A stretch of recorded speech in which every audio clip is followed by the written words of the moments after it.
So let's just get into the news. So talking about what Mikel Arteta said after the game, he says we had 3,000 fans today.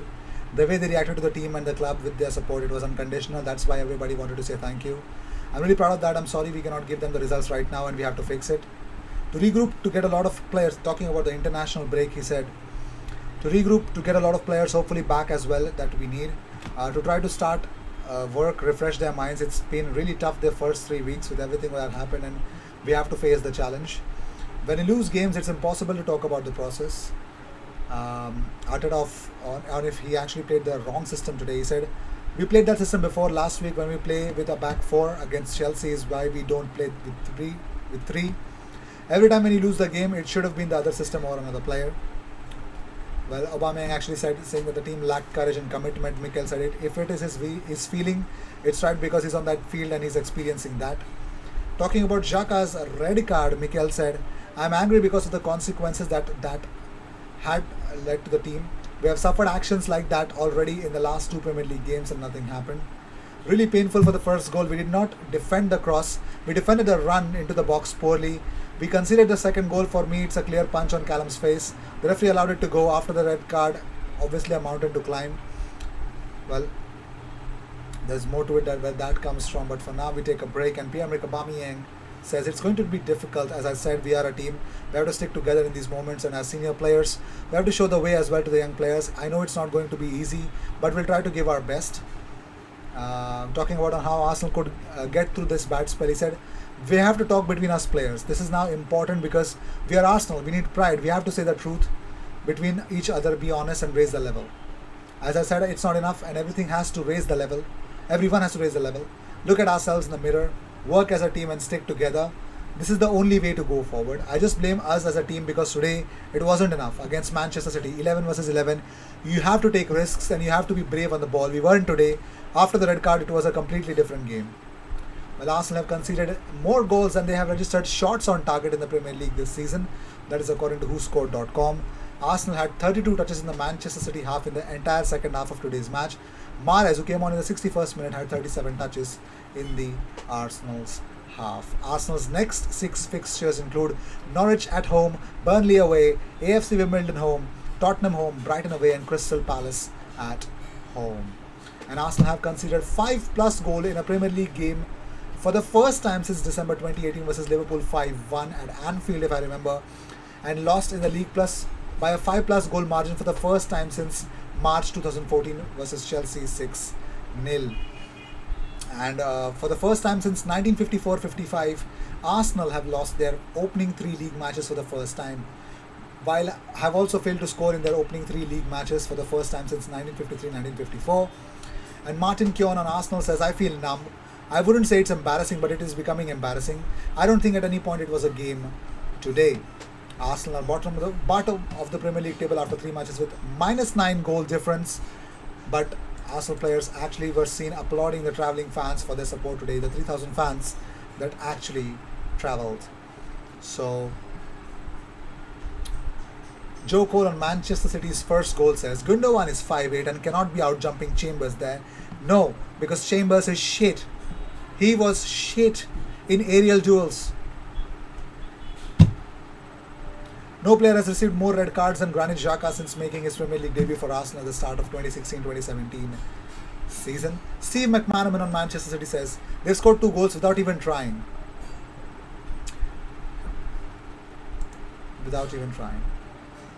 And talking about his response to the critics, Arteta says, I don't think today is the day to talk about any process.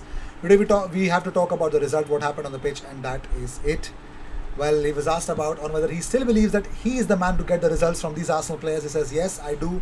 If not, I would not be sitting here. For me, it is pride and more willingness to change the situation. A lot happened in the last 3 weeks. We are in a difficult position. The international break will do us some good to recover some of the big players we are missing at the moment, and hopefully we will come back. We are in a better place. Ian Wright says, this is really embarrassing. I don't know what Arteta's game plan is. I'm looking at a defense and it is a disaster class. Between Cedric, Kolasinac, they're all over the place.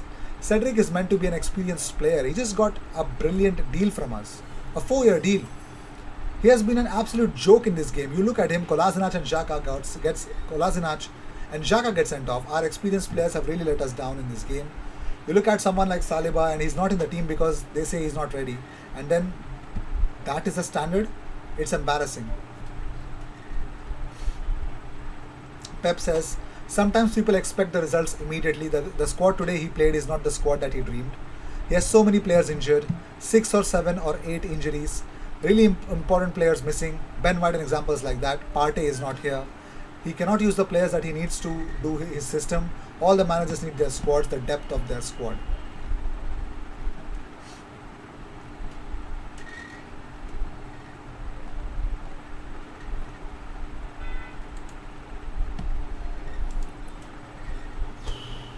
Pep says, when you face the champions of Europe and the champions of England, it's not easy. I don't have any doubts. He's so strong. Mikel is so strong. He will recover. He will analyze, and I'm sure he will be back on track. Says Pep about Arsenal's loss today.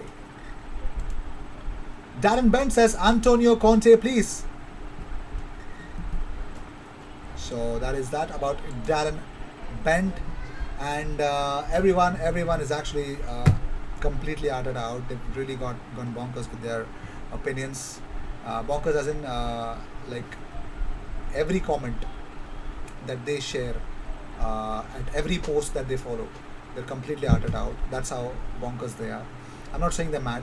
I'm saying they have every right to say what they feel. I may not be agreeing to that. I may be feeling something different about it, but they have been everywhere, and they should be. They should be making their feelings out. They should be. That would be my opinion. But Conrad Harrison yesterday made a oh, I forgot to say this, that Arsenal have made a Luka Jovic inquiry. If I have said it, I'm sorry if I'm repeating it, but okay. But according to João Castello Branco, Willian will make his final decision on Sunday. There are no offers from Europe at the moment, and the main offer has arrived from Corinthians only. So, and Crystal Palace's interest in Eddie Nketiah is slowly fading away. It looks like they have set their sights on Real Madrid's Borja Mayoral. Well, they've offered to pay 10 million for the young forward. Arsenal said no, we want something better. We don't want 10, we need more. But it looks like Borja Mayoral, according to AS, they claim that Crystal Palace is the most likely destination for him. The forward has been on loan with Roma and was set to continue with them for the new season, completing the 2-year deal. However, Roma's decision was not to allow Mayoral to join up with the Spanish Olympic side this summer. Real Madrid are considering calling him back. Furthermore, Roma have added Tammy Abraham and Uzbekistan striker Eldor Shomurodov to the side, which could limit his chances as well. So he does not want to stay, would be called back, and more importantly, that prevents Arsenal from actually making any money. Because if Crystal Palace go for Borja Mayoral, why not? Because 17 goals for them, that was really good, plus 7 assists. That's why Real want him playing regularly, and it looks like he might not get that at Roma. He might get that at Crystal Palace if Patrick Vieira believes Borja Mayoral is the striker. Well, moving on. Well, at this moment of time, I don't think so. The Qatari guys, or the Qatar Sports Investment, I don't think so. They're looking at buying Arsenal, because it's just that they're chasing some sort of clout or some sort of attention, because they just tweeted out during the game that what is the solution with Arsenal until when? Okay, all right. And at what point of time, the journalist Qatari actually is sharing this Erling Haaland to PSG and stuff, and he says there surely is deeper problems than Arteta. Come on, guys, is what he believes. So, but that's where you'll find a lot of Arsenal fans. The Arsenal fans believe that Qatari is the guy who can bring in some new investors and new owners at Arsenal that would change literally everything. So that's what they believe in. But let's see how things will change, and I don't know if the things will change or not, and how dramatic the things will change or not. But you know what? Winning against Norwich, winning after the game after that, the next test for Mikel Arteta would be Tottenham, and if we lose that, the North London derby, of course, the fans that are really feeling a very